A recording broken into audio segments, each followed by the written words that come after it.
seeing, little girls and little boys look up to us, want our autograph, enjoy watching women's basketball, that is just something so cool and so special. Yes, it is. The Iowa Hawkeye women have changed the landscape of women's sport, bringing attention to the game and selling out arenas. It's not new, by the way, that the game is good.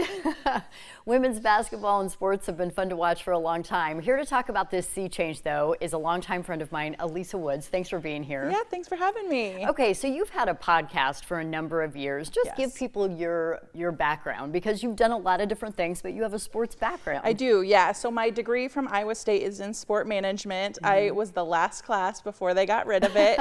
Lots of those business classes, but then went on to work in horse racing in Chicago and New Orleans. I was in New Orleans when the Saints won the Super Bowl. So I bring a little good luck everywhere I go. And then I worked over at Wells Fargo Arena, creating tickets for all of the sporting events, all the events that were happening there as well. I have coached.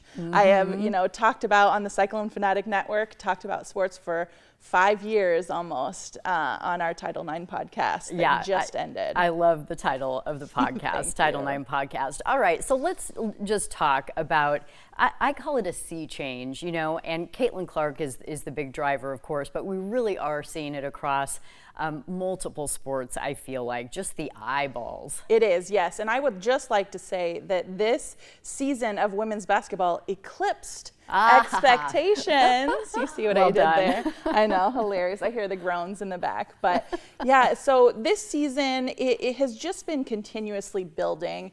And kind of what I have seen with especially women's basketball is that this change happened in conjunction with NIL. Yeah. And I thought it was really interesting when NIL came about and people said, women are going to suffer because of this. The women athletes aren't going to get the same. But I said, now wait, because women athletes, women in general, have been influencers on social media for years.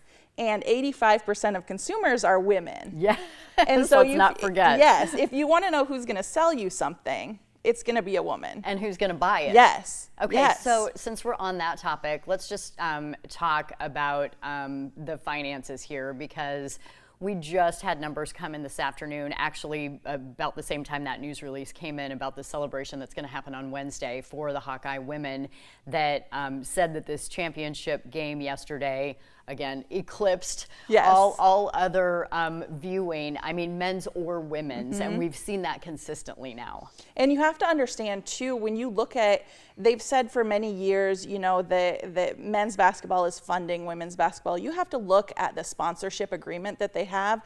Basically, the NCAA has a sponsorship agreement where you have to buy the men's basketball team to get any of the other NCAA championships. And so right now, there have been some changes in those sponsorships, but women are just looking for more opportunity.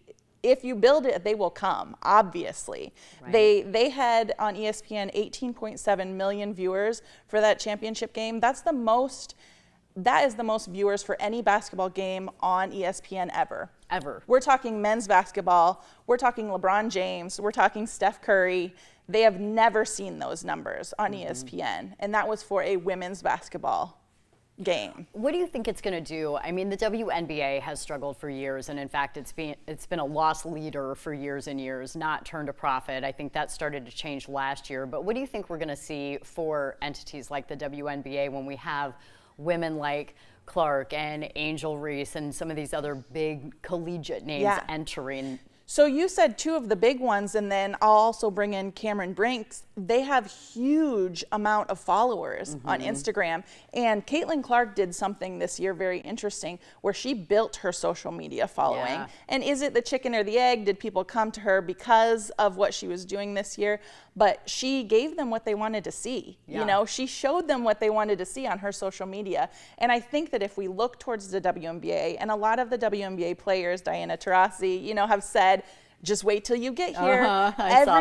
Everybody wants a piece of Caitlin Clark. And I think that it's going to be what happens in those first couple games. And it's also going to be, what time are those games on and who can see those games? Right. What channel are they going to be on?